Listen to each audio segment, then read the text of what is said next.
پرکھ نہ ہونا کہ کسی نے کسی کی ذات سے پیار کیا ہے تو ابو بکر صدیق نے میرے مصطفیٰ کی ذات سے پیار کیا ہے صلی اللہ علیہ وسلم، حضور کی ذات سے محبت کی۔ اور کب یاری لگائی؟ جناب ابو بکر صدیق کی عمر 16.5 سال تھی۔ کتنی؟ اور نبی پاک کی عمر تقریباً 20 سال تھی۔ مکے میں دوستی لگ گئی، پانی پرن سہیلیاں تے رنگا رنگ کڑے، اسی پریا اس دا جانیے جس دا توڑ چڑھے۔ کہاں دوستی لگائی؟ 16.5 سال کی عمر۔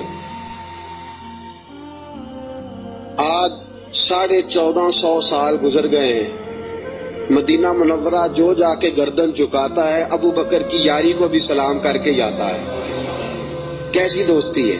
اور ذات کے ساتھ پیار کیا، صفات کے ساتھ نہیں۔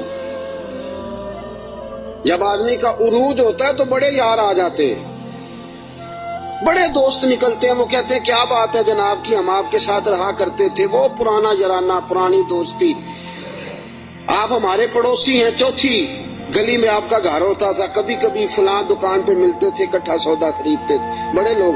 لیکن دکھ کا وقت، تکلیف کا وقت، ابو بکر صدیق نے حضور سے اس وقت یارانہ لگایا تھا جب کوئی بھی نہ تھا، کوئی بھی نہ تھا۔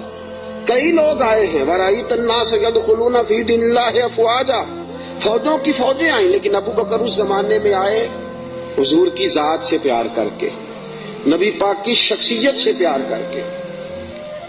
16.5 سال کی عمر میں یارانہ لگایا۔ حضور بھی تجارت کرتے تھے، جناب صدیق اکبر بھی تجارت کرتے تھے۔ جب جناب خدیجہ الکبریٰ سے نبی پاک علیہ الصلوۃ والسلام کا نکاح مبارک ہوا تو حضور اسی محلے میں چلے گئے جہاں حضرت خدیجہ کی رہائش تھی، تو اسی محلے میں، جس کو آج شار ابراہیم خلیل کہا جاتا ہے، اسی محلے میں مکہ مکرمہ میں جناب صدیق اکبر کا گھر تھا۔ پہلے یارانہ تھا، پھر محلہ بھی ایک ہو گیا، شام کو روز ملاقات ہو جاتی، روز۔ جس دن رسول کائنات صلی اللہ علیہ وسلم پہ وحی کے آثار آنے لگے نا، جناب جبرائیل علیہ السلام تشریف لانے لگے، آثار وحی آنے لگے، تو نبی پاک علیہ السلام تھوڑا تھوڑا پریشان رہنے لگے۔ جناب خدیجہ الکبریٰ نے حضرت ابو بکر صدیق کو پیغام بھیجا، بلایا، اور اس زمانے میں ابھی کلمہ نہیں پڑا۔ فرمانے لگی آپ کے صاحب، آپ کے دوست ذرا پریشان رہتے ہیں، ان سے پوچھے تو صحیح کیا معاملہ۔ حضرت خدیجہ الکبریٰ رضی اللہ، یہ کس زمانے کا یارانہ، یہ کس دور کی دوستی ہے؟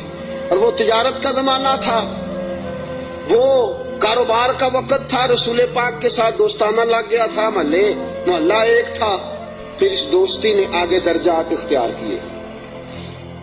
انسان اپنے دوست کے ساتھ، اور بالخصوص جو جوانی کا دوست ہوتا ہے، اس کے ساتھ بڑا بے تکلف ہوتا ہے۔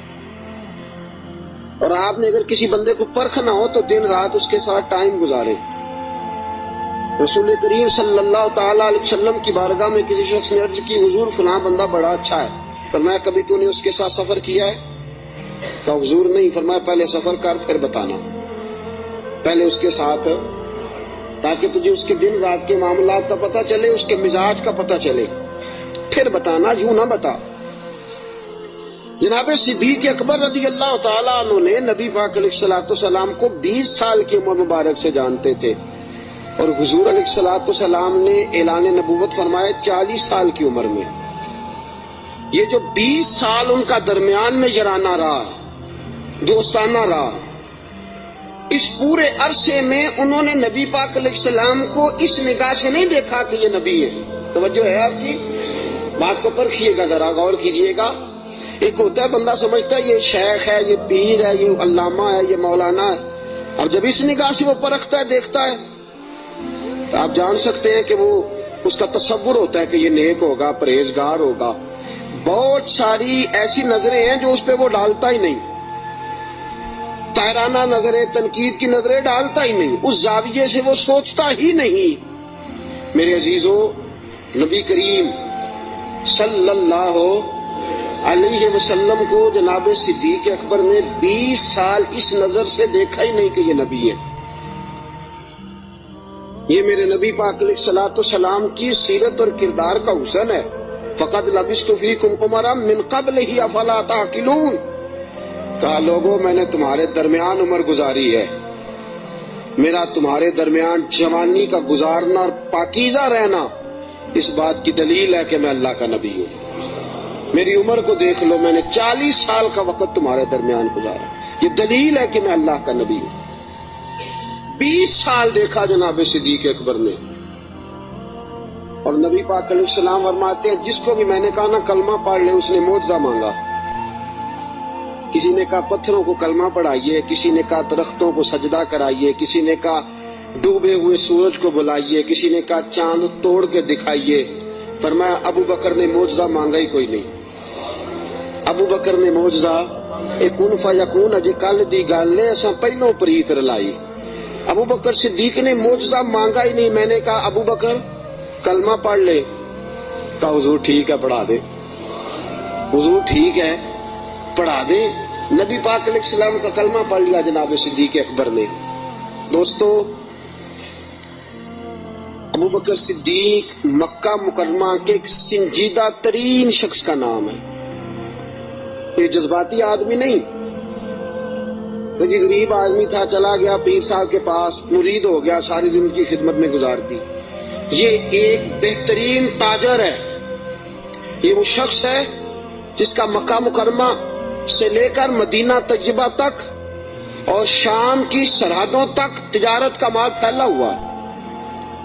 آپ دیکھیے جب ہجرت کر کے حضور گزر رہے ہیں نا مکہ مکرمہ سے مدینہ طیبہ کی طرف، تو بہت سارے لوگ ایسے تھے جو حضور کو نہیں جانتے تھے لیکن جناب صدیق اکبر کو جانتے تھے، واقف تھے حضرت صدیق اکبر کے۔ حضور انہوں نے جناب ابو بکر صدیق سے پوچھا یہ کون ہے آپ کے ساتھ؟ جناب صدیق اکبر یہ تو بتا نہیں سکتے تھے کہ یہ نبی پاک ہیں، اس لیے کہ بات پھیل جاتی، کافروں کو پتہ چل جاتا۔ پتہ کیا فرماتے تھے؟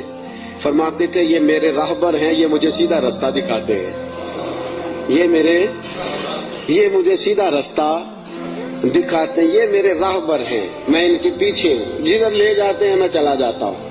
وہ لوگ یہ سمجھتے کہ شاید ابو بکر کو رستوں کا پتہ، تو کسی ایسے شخص کو ساتھ لیا جسے رستوں کا۔ یہ ایک بہترین سمجھدار زیرک آدمی اور دانا آدمی ہے۔ اس نے کلمہ پڑھ لیا، کیا دیکھ کے؟ صرف یہ دیکھ کے کہ یار وہ شخص اس کی جوانی اتنی پاکیزہ ہے، اس کا مزاج عرب کے اس برے اور گندے معاشرے میں اتنا صاف ستھرا ہے، وہ یقیناً اللہ کا نبی ہو سکتا ہے۔ اس مزاج میں جناب صدیق اکبر نے کلمہ پڑھا، اور کلمہ پڑھ کے پوری تیاری کر لی نبی پاک کا ساتھ دینے کی۔ تجارت چھوڑ دی، کاروبار چھوڑ دیا، بچے بھی تھے۔ ابو بکر صدیق کی 14 کے قریب اولادوں کا تذکرہ ملتا ہے، بچے بھی تھے، والد صاحب بھی موجود تھے۔ جناب ابو بکر صدیق کے والد گرامی جناب صدیق اکبر کے انتقال کے بعد ان کا وصال ہوا۔ حضرت صدیق اکبر کے بہن بھائی بھی تھے، سارا کچھ تھا، لیکن ابو بکر نے مان لیا ہے تو پھر باقی سارا کچھ چھوڑ دیا ہے۔ صدیق اکبر سائے کی طرح میرے نبی پاک کے ساتھ ہے۔ حضور نے فرمایا دن ہے تو ابو بکر نے کہا سونے دن ہی ہے، رات ہے تو حضور رات ہی ہے۔ ایک بات، صرف ایک بات، اور پھر میں آگے بڑھتا ہوں۔ حضرت علی المرتضیٰ رضی اللہ تعالیٰ عنہ نے لوگوں سے پوچھا تھا، لوگوں اپنے زمانے میں حضرت علی نے اپنے دور خلافت میں فرمایا لوگوں بتاؤ سب سے زیادہ بہادر کون ہے مسلمانوں میں سے؟ انہوں نے کہا حضور آپ علی ہیں، اسد اللہ و رسول آپ کا لقب ہے، آپ ہی سب سے زیادہ بہادر ہیں، اور کون ہوگا؟ تو جناب علی المرتضیٰ نے فرمایا مکہ مکرمہ میں ایک دن ایسا بھی آیا تھا کہ میرے سامنے کافروں نے رسول پاک کو پکڑ لیا تھا اور سارے مل کے اللہ کے حبیب پہ تشدد کر رہے تھے، معاذ اللہ۔ کوئی گلے میں چادر ڈال کے اس کو مروڑتا تھا، اس کو جو ہے وہ کھینچتا تھا، اور حضور کی مقدس آنکھیں باہر نکل آئیں۔ فرمایا کوئی نبی پاک علیہ الصلوۃ والسلام کو مارتا تھا۔ فرماتے ایک شخص زور سے پکارا ابو بکر کو بلاؤ، ایک شخص زور سے پکارا ابو بکر کو۔ نبی علی المرتضیٰ فرماتے ہیں میری 13-14 سال عمر تھی، میں نے ابو بکر کو آتے دیکھا، نہ سر پہ ٹوپی تھی نہ پیروں میں جوتا تھا۔ ابو بکر دوڑا ہوا آیا،